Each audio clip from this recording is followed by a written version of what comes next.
Well, where do I start? So first, I just want to say thanks for everybody watching. And I'm not really a YouTuber, but there's times in life where I feel like we have something to offer other people and we should put it out on the internet, even if we look awkward or feel awkward, which I do, but it's fine because this isn't really just about me. It's about you and anyone going through this journey. Let me just give a little bit of context first. I'm 34 years old, and you think I look 12? I appreciate that. Don't look too closely at the forehead lines. Anyway, back in college in the 90s, I'm just kidding. I'm not that old. Back in college, I was in college 2009 to 2013. Shout out if you were as well around that time. But, you know, I used to run a lot. That's my dog. And there comes my other dog. But I used to hate running, like when I was in middle school and whatnot. And maybe now in context, it kind of makes sense. But I picked up running in college, and I used to run about 5 to 6 miles a day. About 5 days a week. Honestly, it's a lot of running. I think I had pains, but I was so high achiever mode, like go, go, go, go, go, go, insane mode. Like literally I was going so fast that I had a cast boot from overstressing. I think I fractured my foot from running, and I was literally walking. I was in New York City. I was literally walking faster than people in a cast boot. That's how much my life was go, go, go. So in terms of like pain I was feeling, I can't tell you. Fast forward, I have my son in 2017. Fine, you know, after birthing a first child, like I was cool. And then 2022, I had my daughter, and her birth was quite traumatic. If you're pregnant watching this, doesn't mean it's gonna happen to you. But it was rough, you know. I wasn't cleared to run for a year, then they took it back, and anywho, I had lived with like serious pain for 3 years. It doesn't help that I had a job when I became a single mom where I actually brought her to work with me and literally was carrying her on my hip, specifically my left hip.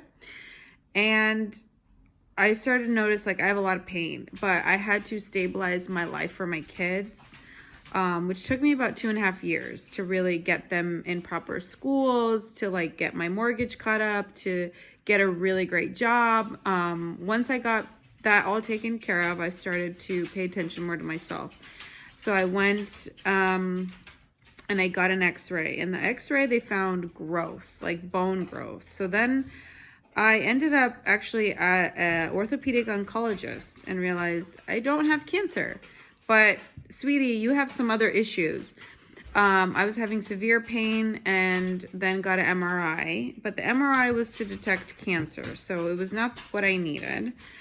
So I had a little bit of like, you know, bouncing around trying to figure out like what's going on, where am I supposed to be? I told my primary doctor, you know, the thought of physical therapy is like super cute, but like I knew intuitively this is a deeper issue.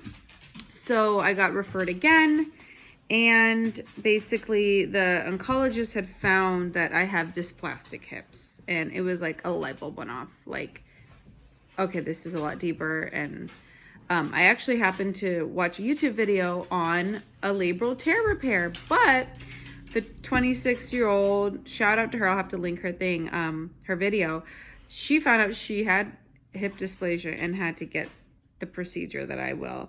And something about her video, I just intuitively knew, like, I think that's what I'm gonna end up getting. But I held on to hope I could just get get the labral tear repaired.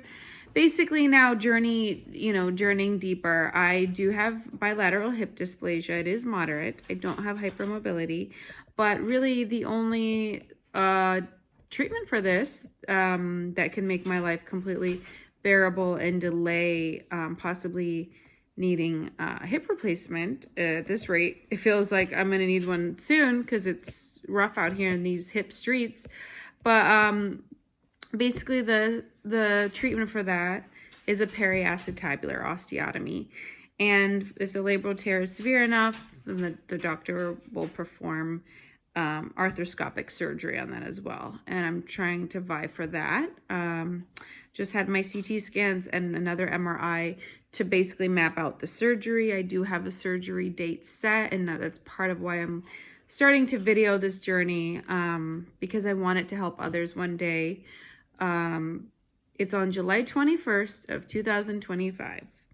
So this is part 1 of my whole PAO journey. Thank you for watching this and coming along with me, because I think, well, I know others will get diagnosed and will have this procedure between now and then. And really, there's not a whole lot on the YouTube vortex that I found. And so I hope I can help you wrap your mind around what's coming up for you. Of course, nobody's journey is the same, and you should always follow the advice of your medical provider. But it's also good to hear people's journeys, because there will be parallels.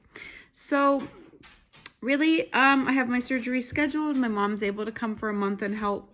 Thank you, Mommy. And other than that, it's going to be a wild journey as a single mom with 2 kids navigating this. I do provide for the kids 100%. And so taking like a bunch of time off work's not really quite an option for me. And I do have 6 weeks I'm eligible to take off. I've only been working my new job now for about 6 months. So I can only take off 6 weeks unpaid. And so that's going to be an interesting journey, because really for the physical requirement of my job, really I shouldn't be back for 2 to 3 months. So let's see how that goes. Let's see how it goes single momming with the kids in this procedure. Let's see how everything comes together by the grace of God. I am hopeful and believing, and I know I'm going to have some hard days, but let's go on this journey together. Part 1 of my PAO journey. Thanks for watching.